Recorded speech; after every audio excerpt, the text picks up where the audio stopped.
Hey everyone, okay, so we've talked about systems of equations by graphing to find their solutions. We've talked about substitution to solve for their solutions. The next method we're going to talk about is called elimination. And the elimination method is a method for solving systems of equations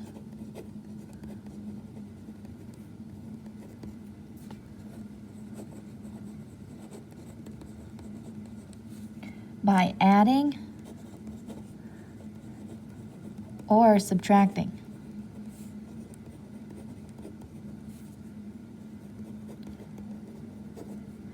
To eliminate a variable. So what that means is that when I have an equation, I want to be able to add or subtract them to be able to get rid of one of my variables, normally being x or y in our situations. So let's talk about the steps that we go through in order to be able to solve for that. So the first thing we have to do, make sure those equations are lined up. If they're not lined up, we might have some issues with combining our like terms. The second step, though, is we need to decide if we are going to add or subtract the equations to eliminate the variable with common coefficients. Remember, coefficients are the numbers in front of our variables. The third step is to solve for that remaining variable, solve for whatever variable we still have.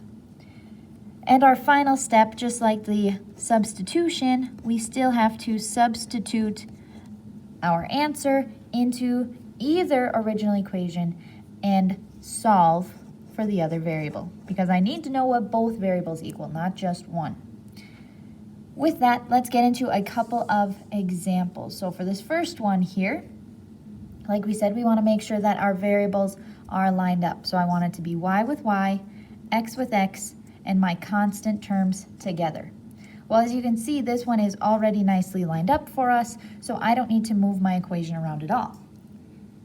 The next thing I need to do is I need to add or subtract based off of what my common coefficients are. And I can see with this one that I have 3x and 1x. Well, that's not a common coefficient, so I don't really want to use that one. But I do have 1y and 1y. Since I have 1 and 1, and I want to eliminate y, I'm going to subtract these two because they're the same coefficient with the same sign. They're both a positive 1y. That means I'm going to subtract.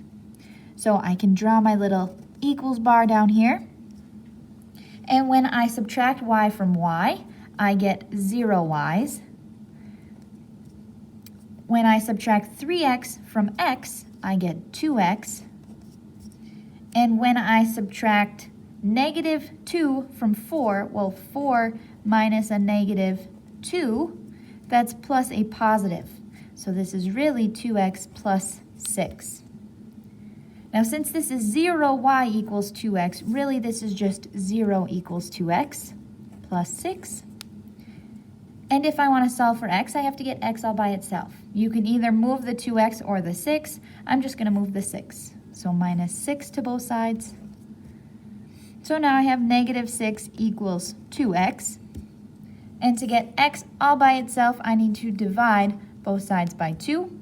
So if I take negative 6 divided by 2 equals 2x divided by 2. Well, these two simplify down to give me just my 1x. And when I take negative 6 divided by 2, I get negative 3.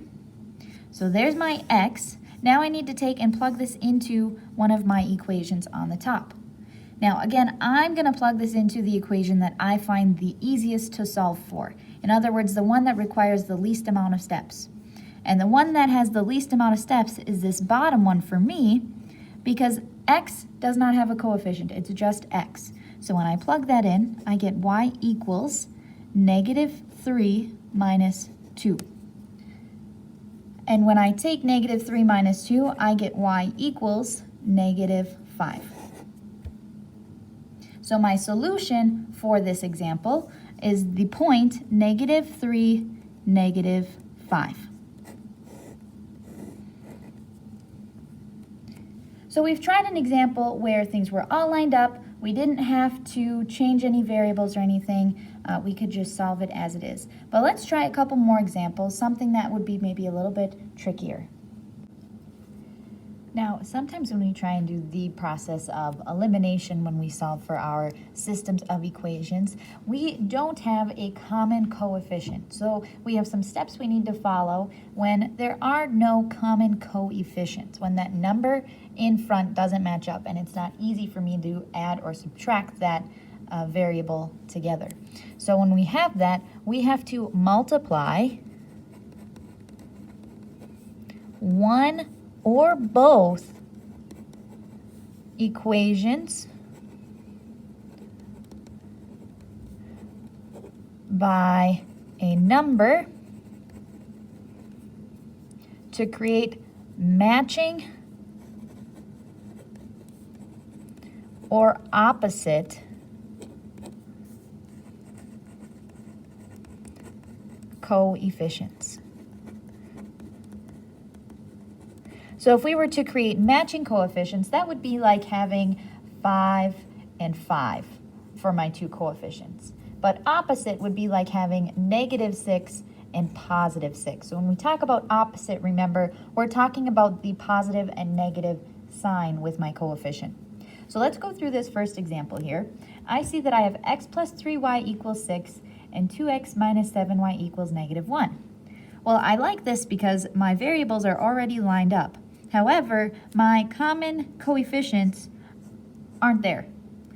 But I notice that I have a 2x and a 1x. That's easy for me to change rather than trying to change 3 to 7. Because remember, we're not adding more y's, we have to multiply these equations. And since 3 is not a factor of 7, that would be tricky to do.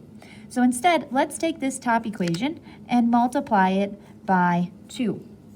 Now I can either multiply it by +2 or -2 because this number is 2 and I can create either matching or opposite coefficients.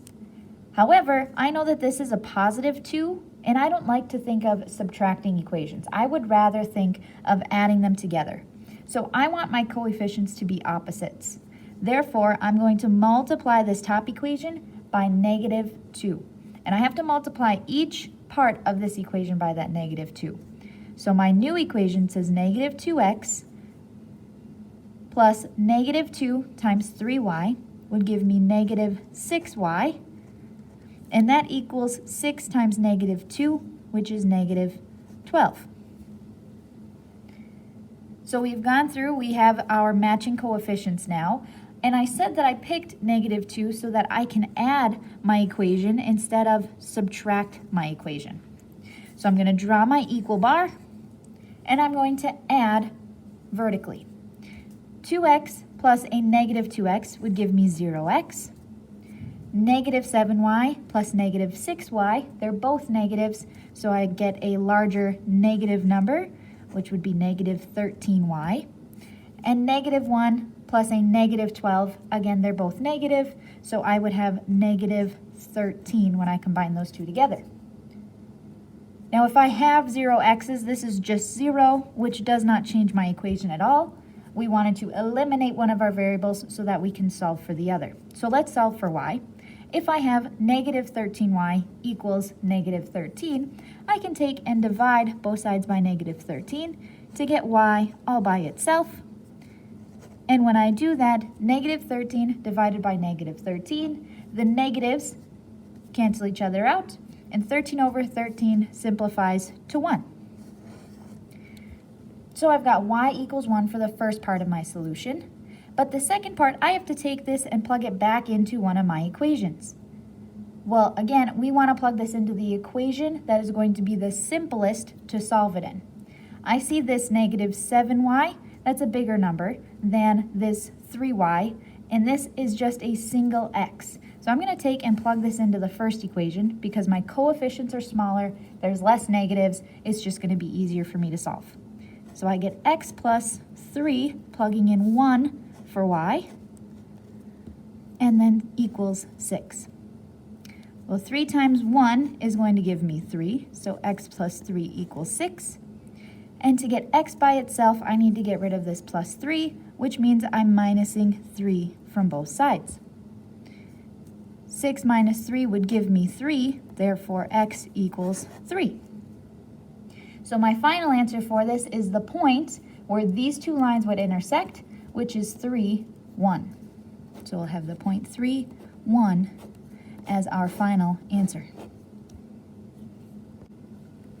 Let's take a look at a couple more examples just to really get the feel for this elimination process.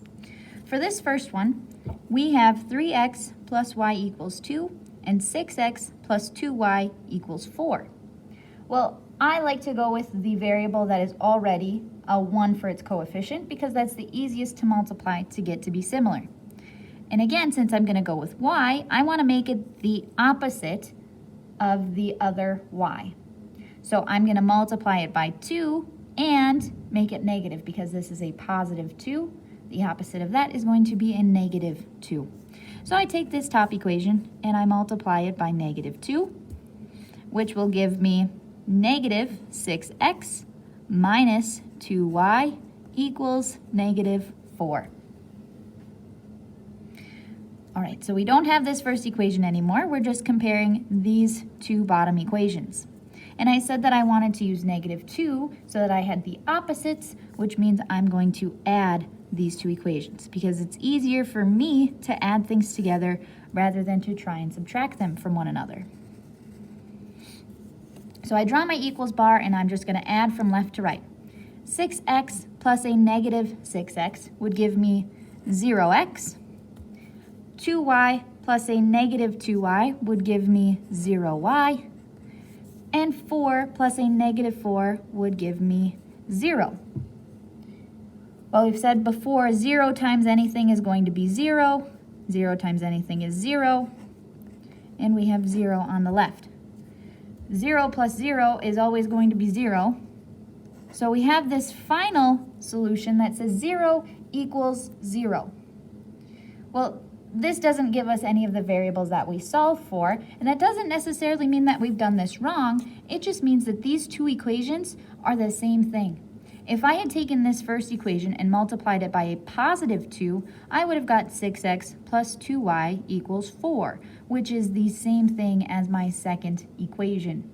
So that tells me that these two lines are the same thing, and when we have the same two lines, we get a special type of solution. That solution is infinitely many solutions. These two are the same line, therefore all of their points are the exact same points. Okay, let's take a look at one more. Let's look at number 11 down here. So we have 2x plus 4y equals 6 and 3x equals 12 minus 6y. Well, the first thing I notice about these two equations is that my variables are not lined up.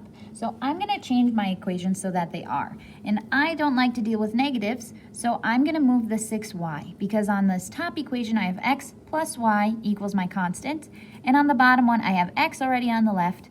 I can easily change this by moving y to the left-hand side. So I'm going to add 6y. So this equation now says 3x plus 6y equals 12. Now, this one is a little bit trickier because we don't have a matching coefficient. We don't have a single coefficient either. So that means that we're going to have a little bit more of a complicated process in order to get these two to match up.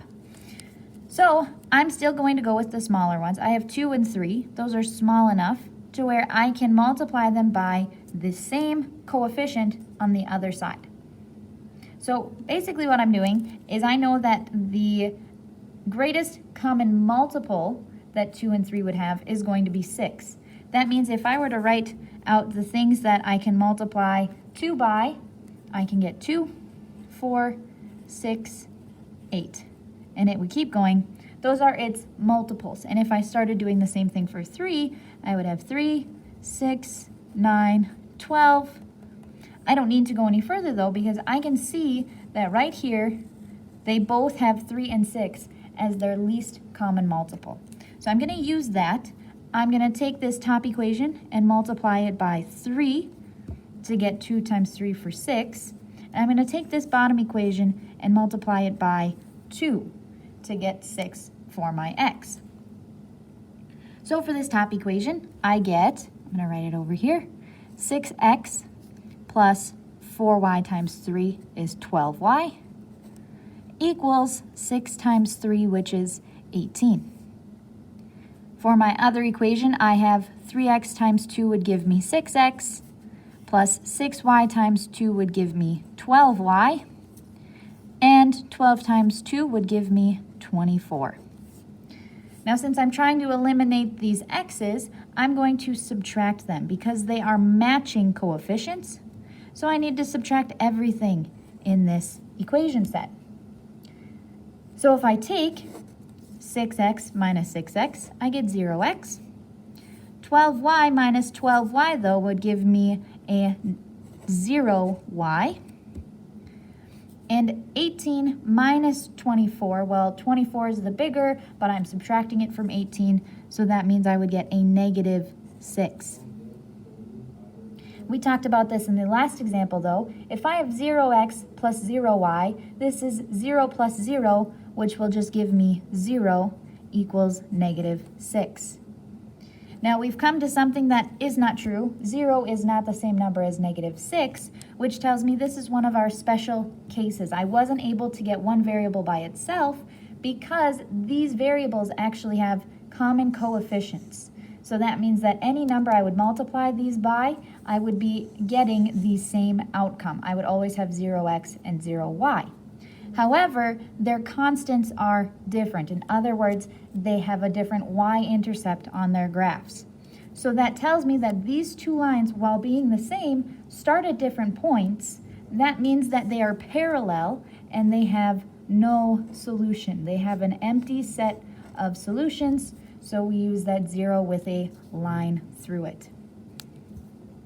So these have been a few examples of solving by elimination. I know this one can be a little bit trickier to find right away, but once you start becoming more familiar with common multiples and being able to factor these a little bit more easily, it will start to really click. As always, if you have any questions, don't hesitate to ask. Send me an email, a message, whatever it might be. See you next time.